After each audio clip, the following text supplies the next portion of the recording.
Got one down, gunshot wound in the kitchen. Late at night on October 30th, 2022, at a home on Geneva Street in Aurora, Colorado, Arapahoe County, the 911 center received a call from a woman requesting police assistance because she suspected her ex-boyfriend was hiding inside her house. What is your first and last name? Jessica Serrano. Tell me exactly what happened, Jessica.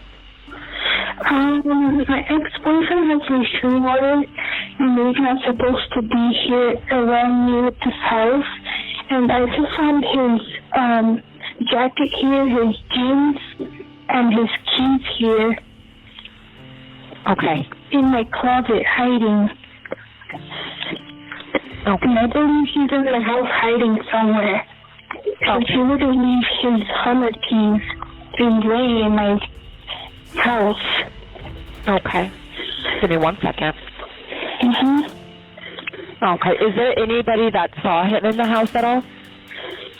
That what? Sorry. You're good. Did anybody see him inside the house?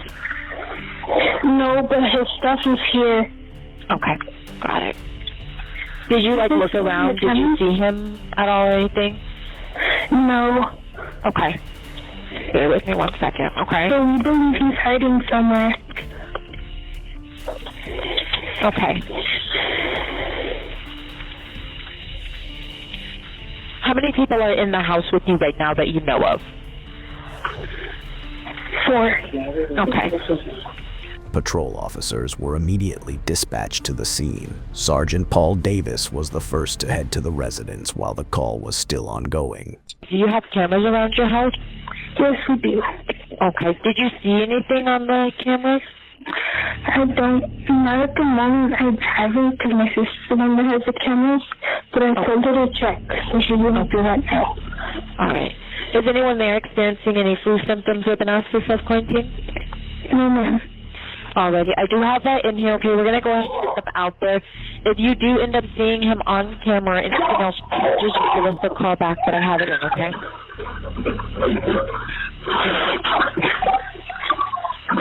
What's going on, Jessica? Oh my God! There's shots fired at my house! Okay, what's going on? I don't know, I can't lost myself in the restroom. Okay. Help now!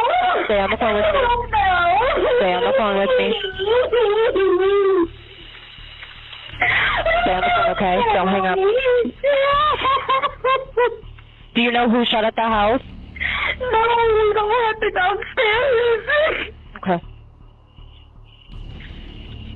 Okay. How many shots did you hear? 4. Okay. Was that another one? Oh my God. Okay. Okay, stay on the phone. Stay away from the doors and the windows, okay? Okay, where is everybody else? I don't know. Okay, Jessica, take a deep breath. I have this in, okay? We're getting them out there. Just stay on the phone with me.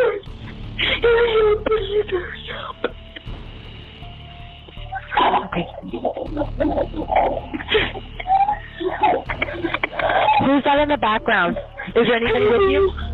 I don't know. No one's with me right now. Okay. Do you know who's that yelling in the background? My sister. Okay.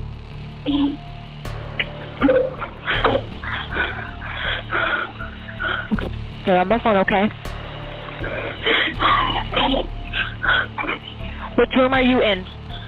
Are you in the bedroom or the basement? The first room? Okay. I need you to get down on the ground, okay? Get on your stomach for me. What began as a normal call quickly turned chaotic and terrifying as the woman's screams intensified, followed by multiple gunshots. But it didn't stop there. Okay, I need you to say it a little bit louder if you can. Ma'am, can you say your address a little bit louder?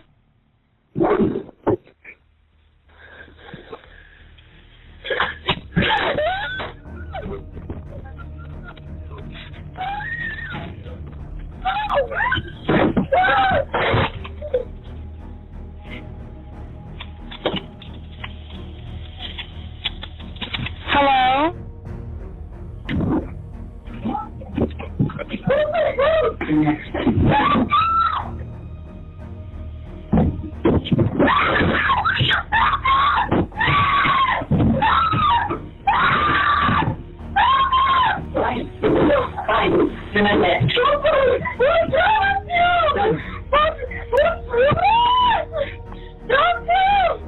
did you do this to me? Just that. I'm no good. No, don't do please! No! What do you want to do? What do you want me to do? I can't. What you doing? No! Then come out and talk to me. Come on, talk to me. Now! Go down! Go down! No! No! Stop the please! No! No! Stop it! Stop it! Please! No! Just No! Stop it! No! Ah! No! Stop! The chaos continued with sounds of an argument between the woman and a man, followed by sudden silence. At that moment, Sergeant Davis arrived and encountered the woman, Jessica Serrano, running toward him in panic. Okay, come back here. All right, I'm in contact with female. What's wrong? He shot my family! What do you mean he shot your family? Stay right here. All right, she's telling me he's just shot her family. Stay right there. Thank you. Where's he at? Over where? Where? He's running! He's running! She's saying he's running northbound. I'm trying to get more information.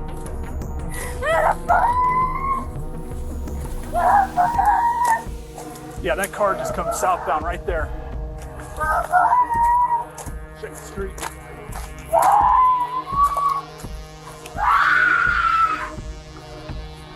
When officers entered the home, they were met with a horrifying scene: 4 bodies lying in different areas throughout the house and backyard. The first victim they saw was Jessica's twin sister, Maria Anna, who had been shot twice. Next was her husband, Ken Green, found at the bottom of the basement stairs with a single gunshot wound, and believed to be the first victim of the massacre. Jessica's father, Jesus Serrano, was found in the hallway, also shot twice. As officers continued their search and moved into the backyard, they discovered the 4th victim, Rodolfo Perez, a friend of the Serrano family. I've got one down, gunshot wound in the kitchen.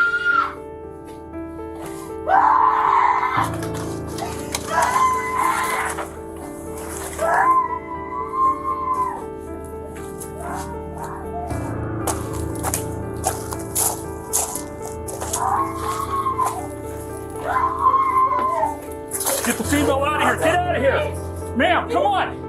You need to get out of here. Come on. Go out there. Go outside. Go outside. You stay outside. Come on.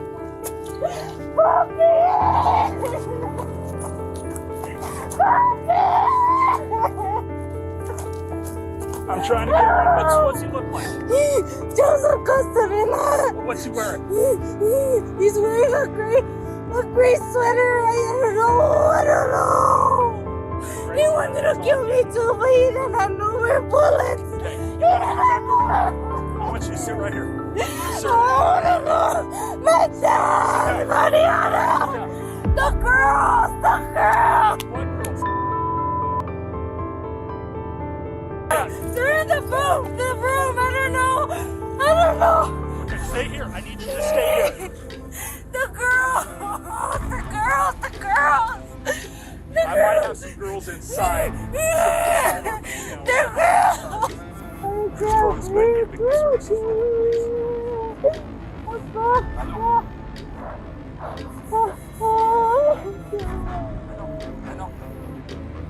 I know.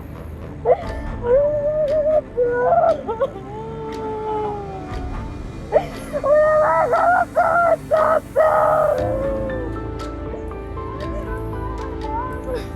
didn't come I need you just to relax for me, okay?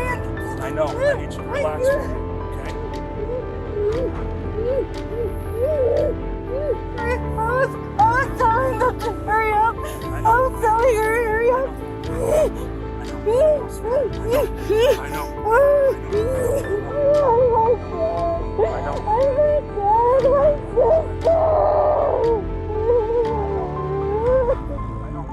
We always called you guys.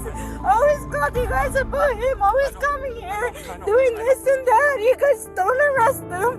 The dad, the dad and the mom always spells him out. It's always the same shit. What the? I just couldn't leave. I know. Why? Why me? I know. Why? I know. Why? Why? Why? I told you guys, hurry up, hurry up. I know. You guys wouldn't listen to me. You guys wouldn't listen. Why? Why? After a few minutes, when Jessica had somewhat calmed down, one officer began asking about the situation while Sergeant Davis and several other officers returned to the house to investigate. According to Jessica, the suspect was her ex-boyfriend, Joseph Castorina, 22 years old. He was not supposed to be anywhere near the house as there was already a protective order in place prohibiting him from approaching Jessica and her family. However, he ignored it. He broke into the home with a gun and waited for them to return from a party.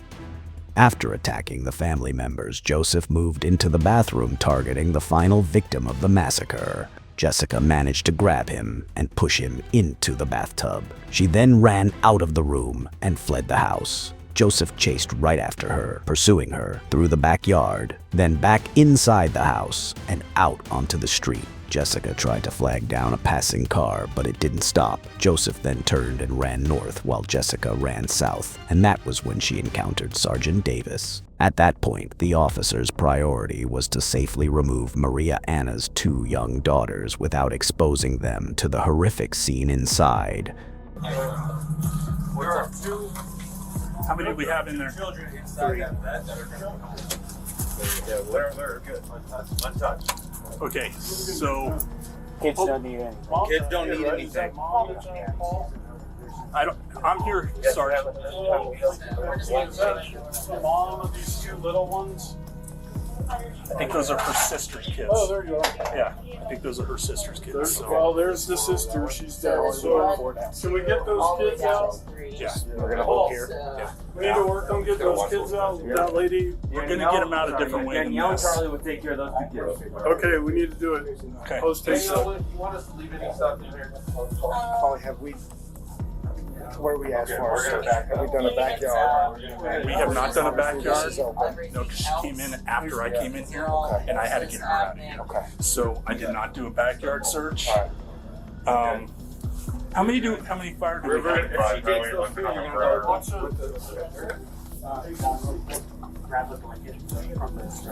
Is there any way to get them out of here Yeah, without so- having them see? Let's wrap them up in blankets. Yeah. We'll Okay. we'll probably just go out this way, cover eyes and head. We'll take the children's. Well, right now, head to toe, they're okay. Yeah. So they're green. Okay. I'm grabbing a blanket. I'm gonna hold it. Okay. Both you both transported yours? Yeah, I'm just gonna hold the blanket here. You're taking them to the hospital, right? Yes. Okay. Both children and Jessica were taken to the hospital for evaluation. Fortunately, none of them were physically injured. They were placed under protection as one major concern remained. The suspect was still on the run, armed, dangerous, and capable of further violence at any moment. Police also learned that Joseph had fled barefoot, meaning he likely couldn't have gone far. Their first step was to contact his relatives for leads, and fortunately, they were able to reach his sister. Here's the deal. I'll be straight up and honest with you. we want to get in contact with your brother before somebody else, some other agency does, okay? I would rather your brother be alive and under arrest than to be dead or shot because he does something stupid, okay? Is there any way that you can help us out to find out where he's I at? already tried calling him. My sister tried calling him. He won't answer. Okay. Does he have any social media that he might be on right now? Why would his phone be hidden? Why would we be seeing stuff around here? What do you mean? As far as where he was last located? For his phone? Yeah.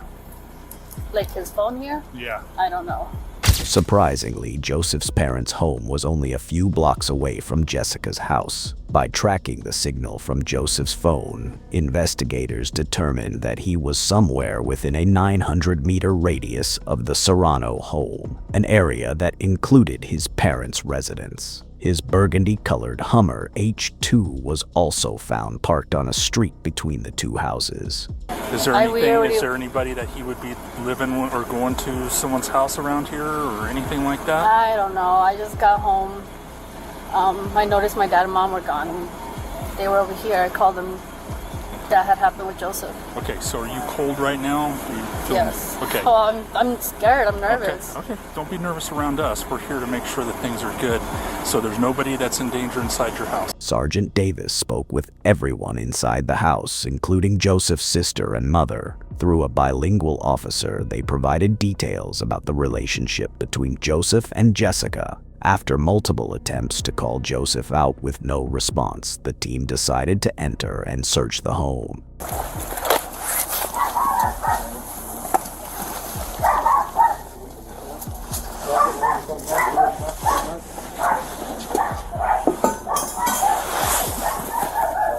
Okay. There's a clown, like, prop inside. Okay. Door is open.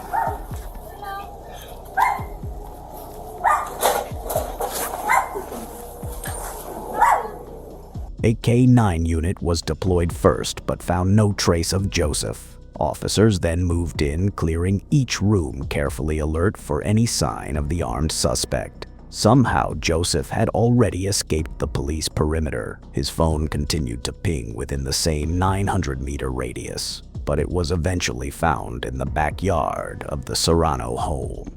Evidence suggested he had returned, climbed over a fence, and disappeared into nearby residential areas. Officers spread out checking homes and backyards, going door to door asking residents if they had seen or heard anything. A 911 alert was issued instructing residents to stay indoors due to an armed and dangerous suspect on the run.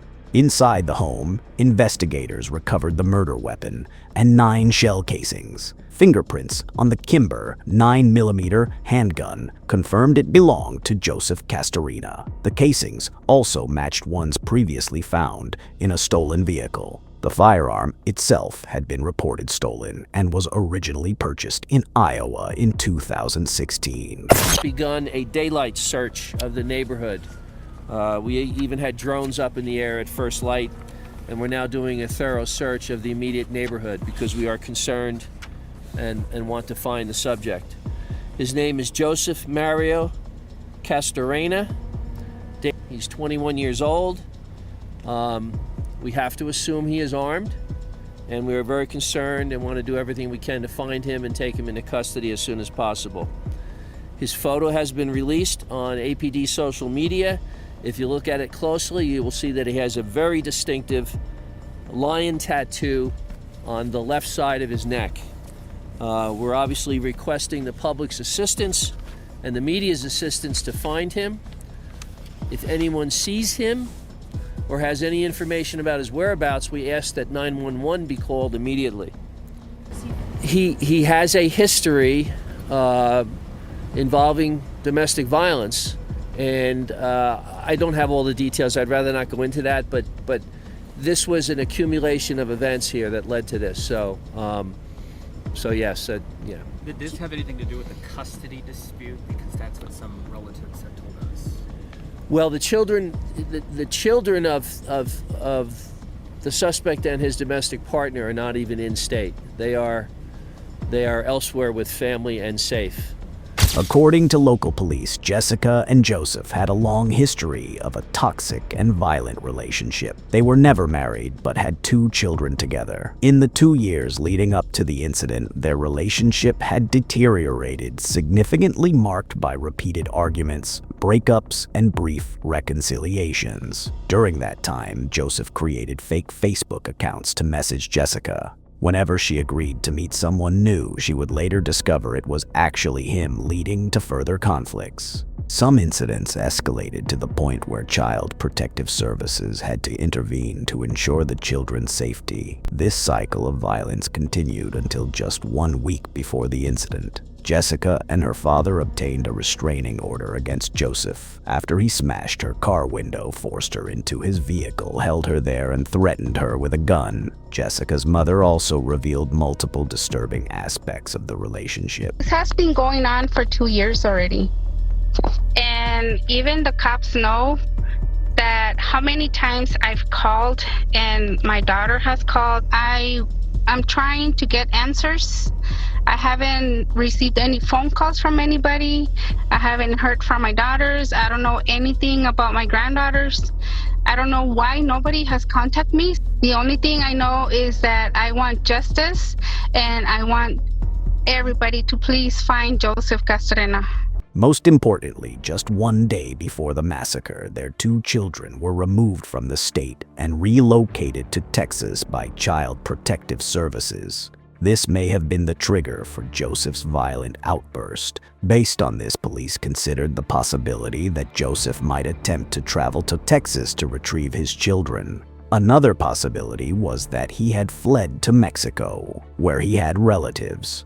However, both theories were ruled out because Joseph had left his vehicle behind, and inside it, police found his wallet, identification debit card, and 2 credit cards. As news of Joseph's escape spread throughout Aurora and the Denver area, police received numerous tips. The most significant came from his cousin, Joel, who reported that on the morning of the murders, Joseph had come to his house asking for shelter. Joel said Joseph appeared extremely nervous and unstable. He refused to help, but gave Joseph a pair of green sneakers and told him to leave. Joseph had traveled miles without money or identification, something nearly impossible without assistance. This led police to focus on his siblings. His older brother had a solid alibi, but his younger brother, Juan Angel, refused to cooperate, making him increasingly suspicious. Under pressure, the truth eventually came out. Juan had not only helped Joseph escape the scene, but had also driven him from the Serrano home to Denver, where he handed him off to another cousin, Carlos Flores. Juan was immediately arrested and charged as an accomplice to 4 murders. Police quickly located Carlos at his workplace and brought him in for questioning. During the interview, Carlos admitted to helping Joseph. He said he had tried to pass him off to other relatives, but no one agreed. Carlos was also charged as an accomplice. After an intensive month-and-a-half manhunt involving coordination between the FBI, Mexican immigration authorities, and federal police, Joseph was finally located. The first lead pointed to the state of Zacatecas in north-central Mexico, where he sought help from relatives, but they refused and reported him to authorities. Forced to flee again, Joseph moved to the state of Aguascalientes, but he did not stay long. On December 10, 2022, local police located and arrested him, bringing the manhunt to an end. Se llevó a cabo la detención de la persona de nombre Joseph Mario Castorena. Joseph was detained and later extradited to the United States, first to Phoenix, Arizona, and then back to Colorado. Investigators from Aurora flew out to interrogate him. I know it's been a long day, probably for you as it is us. Are you cool with talking to us? I am. But I feel more comfortable with an attorney. So. Oh, do you have an attorney? No, I would like to get one. So right now you're here. You have a federal hold. The hold would be here till and go to Colorado or correct. Yeah. So I don't know if you would. I don't honestly know really how that works. you have to get, I don't know if it's a federal attorney and then you'd get a state public defender. Okay. So, okay. Yeah, I mean, obviously we came from Colorado. I'd really like to hear, your side of the story. We talked to quite a few of your family members. Yeah, man. So, from what I see in the news, it's totally different. So, my side. okay. And you don't want to? No. It's my understanding you already have that. I mean, Talking about what's going on. Somewhat. You just don't want to tell us, or what? Well, I would feel more comfortable with an attorney, to be honest. It's just the way I'm feeling. Yeah. I guess we were told that you were talking to the Mexican authorities. Not really. Not really, no.